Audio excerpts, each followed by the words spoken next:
How to change region on your McDonald's app. Hello guys, this is Atticus and welcome back to App Hacks. In today's video, I'll teach you guys how you can change region on your McDonald's app. So without any further ado, let's begin. First, just open up your McDonald's app. After you open it up, just log into your account.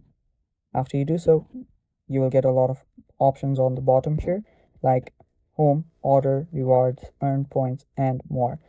Tap on more, and after you tap on more, scroll down till you find region and language.